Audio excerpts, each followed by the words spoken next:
mediodía del 7 de junio de 1999, 4 impactos de bala en la cabeza terminaron con la vida de Francisco Jorge Stanley Albaitero.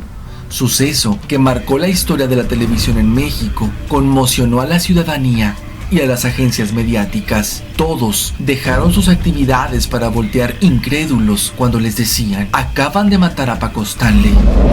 Desde el momento del asesinato inició una campaña televisiva sin precedentes que presentaba al conductor como un mártir y culpaban de su muerte al gobierno local, encabezado por Cuauhtémoc Cárdenas. Ricardo Salinas Pliego, quien años atrás recibió un préstamo millonario de los Salinas de Gortari para ganar la licitación del Canal 13, exigió la renuncia del jefe de gobierno y cuestionó el sistema democrático que había permitido la transición política en el Distrito Federal. Los actores y conductores de Azteca comenzaron a exigir justicia al aire, culpando al gobierno del DF por la violencia que había terminado con la vida del animador. Al poco tiempo, supimos que en realidad se trató de una narcoejecución, que Stanley no era tan inocente y que tenía complicidades con las televisoras como dealer de sus estrellas. Incluso operaba al amparo de la Secretaría de Gobernación, muy cercana al Cártel de Juárez desde tiempos de Salinas. Y supimos también que las escandalizadas televisoras tenían una agenda puntual desde aquel año: aniquilar a la izquierda. Paco Stanley y su amplio historial delictivo operaba para el Cártel de Juárez, proveía drogas a las estrellas de Televisa y Azteca, todo con la anuencia de gobiernos priistas a través de la Secretaría de Gobernación.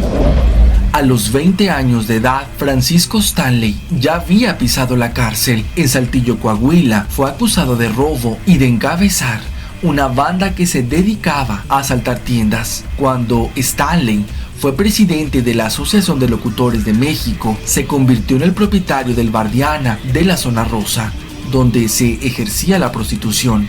De acuerdo con el diario Reforma, un informante de la DEA aseguró que Paco Stanley pertenecía a la estructura del Cártel de Juárez. Por su parte, el Universal informó que una línea de investigación de la Procuraduría del DF señalaba al conductor como proveedor de droga entre los adictos del mundo del espectáculo, principalmente en Televisa y Televisión Azteca, al estar vinculado con los hermanos Muñoz Talavera, capos del Cártel de Juárez. A través de sus diversas actividades dentro del duopolio televisivo, logró una fortuna superior a los $7 millones entre propiedades y cuentas bancarias en México y el extranjero. Investigaciones del gobierno capitalino arrojaron que además pertenecía a una red de distribución de cocaína a quienes compraba unos $10,000 cada tercer día. Estas operaciones se manejaban a través de sus cuentas en Islas Caimán. Las investigaciones de la inteligencia militar revelaron que Stanley era amigo íntimo de Amado Carrillo Fuentes, el Señor de los Cielos, líder del Cártel de Juárez, con quien gustaba de jugar billar. Stanley solía visitar hoteles donde se hospedaban en esas mismas fechas capos del narcotráfico, utilizando pases de cortesía. Trascendió que Stanley servía de prestanombres en la compra de bienes inmuebles del Señor de los Cielos. La red de narcotráfico de los Salinas de Gortari, en alianza con el Cártel de Juárez, también operaba en Televisa y Televisión Azteca. Stanley solo era uno de sus dealers. La propia CIA tiene en sus registros que el gobierno de Carlos Salinas de Gortari fue sin duda el más controversial, duro y corrupto. En entrevista con el periodista Jesús Esquivel para el semanario Proceso, Brian Latell, oficial de inteligencia nacional para América Latina de la CIA de 1990 a 1994, señaló: desde el principio del gobierno de Salinas había mucho escepticismo y sospechas de que él y su hermano Raúl tenían nexos con los narcotraficantes. Carlos Salinas de Gortari, a través de su hermano Raúl, protegió a varias organizaciones criminales.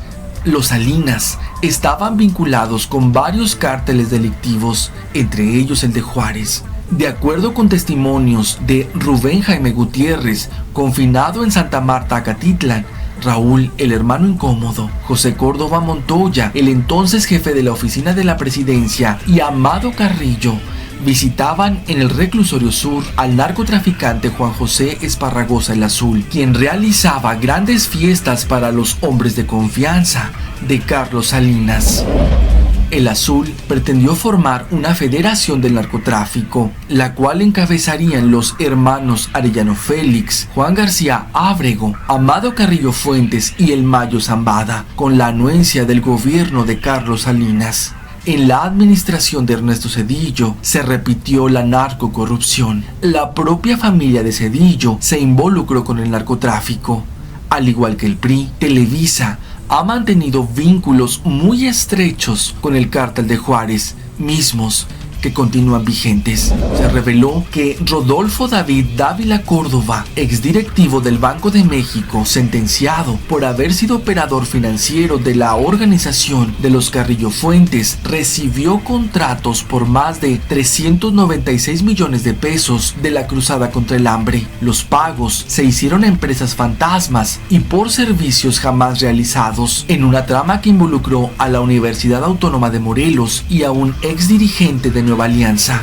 Dávila Córdoba además aportó dinero a las tarjetas bancarias utilizadas por el PRI durante la campaña presidencial de Enrique Peña Nieto en 2012. Trascendió también que Grupo Comercializador Conclave del mismo Dávila Córdoba fue intermediario en el traspaso de Diego Reyes del Club América de Televisa al Porto de Portugal. Medios estadounidenses revelaron los nexos entre los Salinas de Gortari, Televisión Azteca y Francisco Stanley, información que en México fue poco difundida. En aquel 1999, un representante de TV Azteca advirtió al procurador capitalino que no hiciera público el hallazgo de cocaína en la sangre y los bolsillos de Stanley. Un año más tarde, la emisora amenazó con lanzar una campaña que sugiriera que el procurador capitalino intencionalmente había sembrado la cocaína en el cuerpo del teleconductor. El procurador Samuel del Villar contraatacó con una iniciativa para investigar al presidente de TV Azteca por su previo conocimiento de la relación de Paco Stanley con cárteles de la droga, así como por obstruir la justicia, amagando a procuradores para que no hablaran sobre el consumo habitual de coca de Paco. Stanley no solo era conocido por autoridades federales y por la DEA como un narcotraficante, sino que era protegido por estas instancias. Junto con las sustancias encontradas en los bolsillos de Stanley, se halló una licencia para portar armas reservada exclusivamente para la policía, licencia que falsamente lo nombraba oficial de seguridad pública. El permiso se lo había otorgado 27 días antes de su muerte el entonces secretario de Gobernación, Francisco Labastida. En vano intentó TV Azteca detener la hemorragia de secretos internos. 10 meses después, medios estadounidenses finalmente destaparon otro escándalo. TV Azteca fue comprada al gobierno en parte con $30 millones provenientes del narcotráfico. El 16 de abril del 2000, The Washington Post reportaba sobre la investigación del procurador del DF en torno a la narcorred. TV Azteca fue empleada por el hermano del expresidente Carlos Salinas de Gortari para lavar dinero ilícito proveniente del tráfico de drogas. La narcoejecución de Stanley fue la primera en transmitirse y difundirse a nivel nacional. A las televisoras les salió el tiro por la culata. Utilizaron el asesinato de Paco Stanley para derrumbar mediáticamente un incipiente gobierno de izquierda comandado por Cuauhtémoc Cárdenas, con miras a frenarlo en la elección del año 2000. Desde aquel entonces ya tenían en el trastornado Fox a su títere telecandidato, pero no previeron que su provocación y golpismo mediático traería graves consecuencias. Se destaparía la cloaca de los narconegocios entre todos, gobiernos, medios masivos y cárteles de la droga.